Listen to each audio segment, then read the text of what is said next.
तुम्हारे कष्टों का हल तभी मिलेगा जब तुम हमारे साथ भागकर शहर चलोगी, वरना रोज रात की यही कहानी रहेगी तुम्हारे साथ। राकेश ने निम्मी को बाहों में लेते हुए कहा, हाँ रे, मन तो हमारा भी यही कहता है कि अब हम वापस घर न जाएं, लेकिन अगर न गए तो हमारा बाप हमारी माँ को भूखा मार डालेगा। निम्मी ने एक सर्द आह भरते हुए कहा, तेरा बाप? छी, मुझे तो घिन आती है तेरे बाप के नाम से।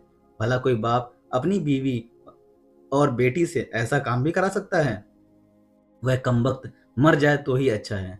राकेश ने गुस्से से कहा, ऐसा मत कहो, वह मेरा बाप है। मेरी माँ उसी के नाम का सिंदूर लगाती है। और तुम क्या समझते हो, अगर अम्मा या मैंने उसकी बात मानने से इनकार किया तो पहले तो वह गाली गलौज करता है और फिर कहता है कि हम लोग से नीच जाति वाले घर में पैदा होकर गलती कर दी है, और अब ये सब करना तो हमारे कर्म में लिखा है। हम जब तक जिंदा रहेंगे तब तक हमें ये सब करना ही पड़ेगा। सिसक उठी थी निम्मी। निम्मी के बदन पर नोचने खसोटने के निशान बने हुए थे। उन्हें प्यार से सहलाते हुए राकेश बोला, हाँ, हम तुम्हारी इतनी मदद कर सकते हैं कि तुम्हें यहाँ से खूब दूर अपने साथ शहर ले जाएं और वहाँ हम दोनों मजदूरी करके अपना पेट पालें। तभी तुम इस नरक से मुक्ति पा सकती हो। निम्मी को बाहों में समेट लिया था राकेश ने।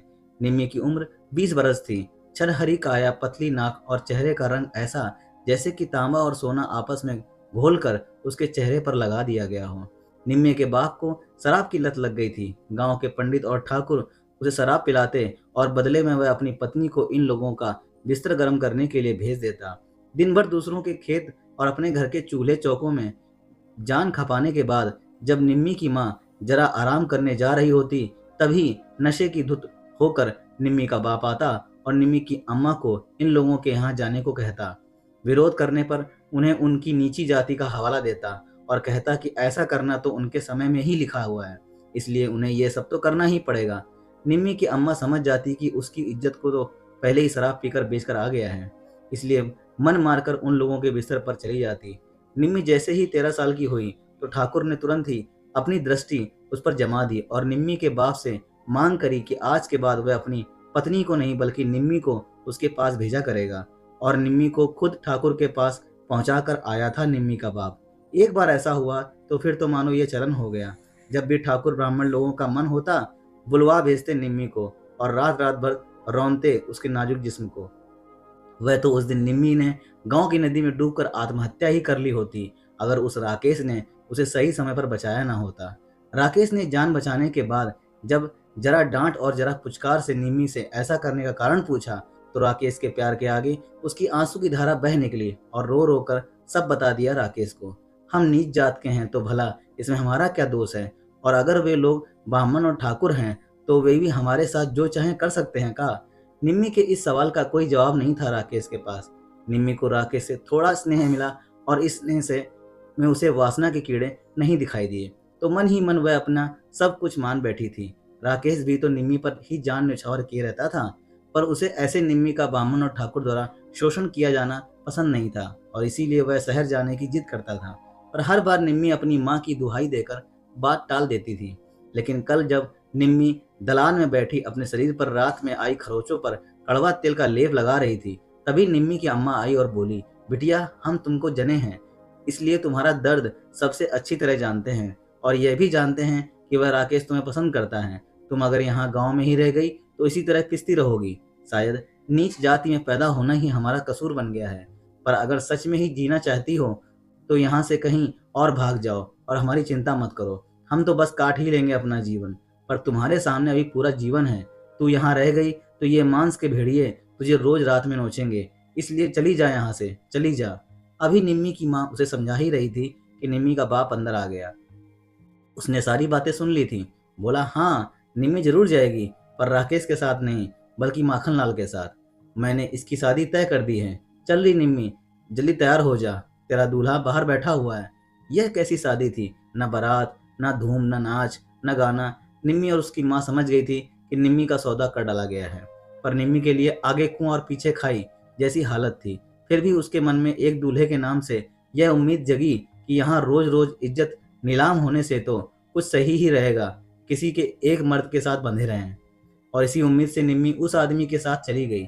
जाते समय निम्मी का मन तो भारी था, पर इतनी खुशी जरूर थी कि उसे बेचने के बदले में उसके पिता को जो पैसे मिल जाएंगे उनके बदले वह कुछ दिन आराम से शराब पी सकेगा। और इस तरह बिहार के एक गांव से चलकर निम्मी उत्तर प्रदेश के लखनऊ शहर में पहुंच गई। यह रहा हमारा कमरा, माखनलाल ने एक छोटे से कमरे में घुसते हुए कहा। उस कमरे में कोई बिस्तर नहीं था, सिर्फ एक गद्दे पर चादर डालकर उसे लेटने की जगह में तब्दील कर दिया गया था। और इस समय उस गद्दे पर दो आदमी बैठे हुए निम्मी को फाड़ खाने की नजरों से देख रहे थे। अरे, इनसे शर्माने की जरूरत नहीं है, ये दोनों हमारे बड़े भाई हैं, सोहन भैया और मोहन भैया।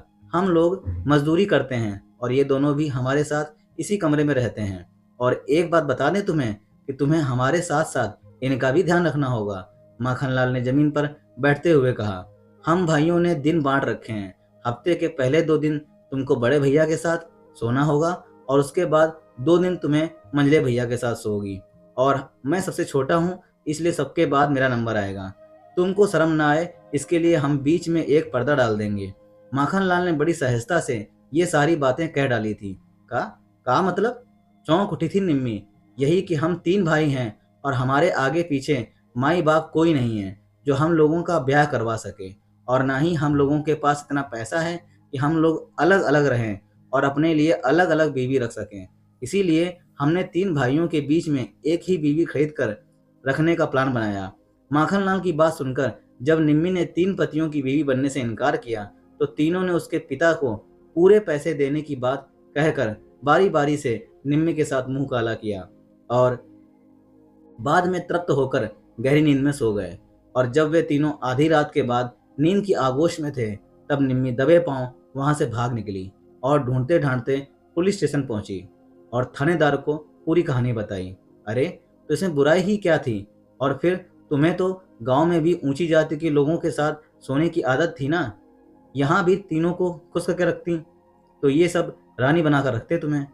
तुम छोटी जाति वालों के साथ यही समस्या है कि जरा सी बात में ही शोर मचाने लगते हो। अब रात के 3 बजे तू यहाँ आई है और मैंने तेरी रिपोर्ट भी लिख ली है। अब अगर बदले में तू मुझे थोड़ा खुश कर देगी तो तेरा कुछ घेज थोड़े नहीं जाएगा।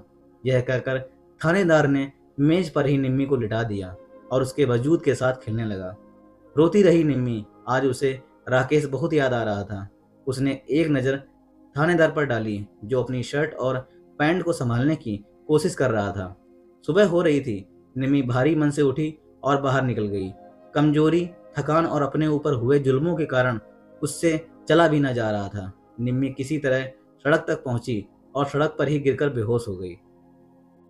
निम्मी को होश आया तो उसने अपने आप को बिस्तर पर पाया और उसकी आंखों के सामने एक युवक खड़ा मुस्कुरा रहा था। युवक की आंखों पर हल्के लेंस का चश्मा और चेहरे पर घनी दाढ़ी थी। घबराओ नहीं, तुम सुरक्षित जगह हो। तुम सड़क पर बेहोश हो गई थी। संयोग से मैं वहीं से गुजर रहा था, तुम्हें देखा तो यहाँ ले आया। वह युवक इतना बोलकर चुप हो गया। निम्मी अब भी उसको प्रश्नवाचक नजरों से देख रही थी। मैं एक समाज सेवक हूँ, मेरा नाम कार्तिक है और तुम जैसे गरीब व पिछड़े लोगों की मदद करना ही मेरा काम है। थोड़ा आराम कर लो और फिर मैं तुमसे पूछूंगा कि तुम्हारी यह हालत किसने कर दी है। वह मुस्कुराता हुआ वहां से चला गया और निम्मी की देखभाल के लिए एक नर्स वहां आ गई। कुछ घंटों बाद जब कार्तिक वहां आया तो निम्मी अपने आप को तरोताजा महसूस कर रही थी और पहली बार उसे ऐसा लग रहा था कि वह सुरक्षित हाथों में है। निम्मी ने अपने साथ बीती हुई सारी बातें कार्तिक को बता दी। सुनकर कार्तिक काफी दुखी हुआ और उसको न्याय दिलाने का वादा किया। निम्मी की सेहत भी अब ठीक हो रही थी और अब भी वह कार्तिक के सर्वेंट रूम में ही रह रही थी। एक रात को 10 बजे कार्तिक उस सर्वेंट रूम में आया। वह अपने साथ एक बाम लेकर आया था। मेरे सिर में बहुत दर्द है, जरा बाम तो लगा दो निम्मी, कार्तिक ने निम्मी के बिस्तर पर लेटे हुए कहा। निम्मी बाम लगाने लगी कार्तिक के माथे पर। कार्तिक उसे लगातार घूरे जा रहा था। अचानक कुछ अच्छा नहीं लगा निम्मी को। मैं सोच रहा हूँ कि भले ही तुम नीच जाति की हो, तुम्हारे साथ इतने लोगों ने गंदा काम किया तो जरूर तुम में कोई कशिश रही होगी और मुझे लगता है कि उन्होंने कोई गलती नहीं करी। कहकर कार्तिक चुप हो गया। निम्मी ने बाम लगाना बंद कर दिया और दूर जाने लगी। तभी पीछे से उसने अपनी पीठ पर कार्तिक का हाथ महसूस किया। वह कुछ बोल पाती इससे पहले ही कार्तिक ने निम्मी को पकड़कर बिस्तर पर गिरा दिया और उसके साथ गंदा काम कर डाला। निम्मी एक बार फिर उस नरक के अनुभव से गुजर रही थी, लेकिन इस बार वह सहेगी नहीं, वह बदला लेगी। पर कैसे? गुस्से में निम्मी ने कोने में पड़ा हुआ एक छोटा सा चाकू उठाया और पूरी ताकत से कार्तिक पर वार कर दिया। कार्तिक के हाथ पर हल्की सी खरोंच आई। कार्तिक नशे में तो था ही, खरोंच लगने से उसे और क्रोध आ गया और उसने अपने दोनों हाथ निम्मी के गर्दन पर कस दिए और अपना दबाव बढ़ाता गया। एक समाज सेवक गंदा काम करने के साथ साथ खूनी भी बन गया था, और निम्मी जो एक गांव में जन्म लेकर शहर तक आई, पिता से लेकर उसके जीवन में जो भी आया उसे निम्मी में सिर्फ वासना पूर्ति का साधन दिखाई दिया। यह उसके एक औरत होने की सजा थी, या एक गरीब होने की, या एक दलित महिला होने की? यह प्रश्न चिन्ह अब भी बाकी है। दोस्तों, ऐसी बहुत सी औरतें हैं जिनके साथ ऐसे अत्याचार हो रहे हैं, तो इन अत्याचारों को रोकना हमारी जिम्मेदारी है। दोस्तों, ये कहानी कैसी लगी कमेंट बॉक्स में कमेंट करके जरूर बताइएगा, और चैनल पर नए हो तो चैनल को लाइक, सब्सक्राइब और शेयर करना बिल्कुल मत भूलिएगा। दोस्तों, मिलते हैं इसी तरह की अच्छी और सच्ची घटना और कहानी के। तब तक के लिए जय हिंद, जय भारत। दोस्तों, खुश रहिए, आबाद रहिए।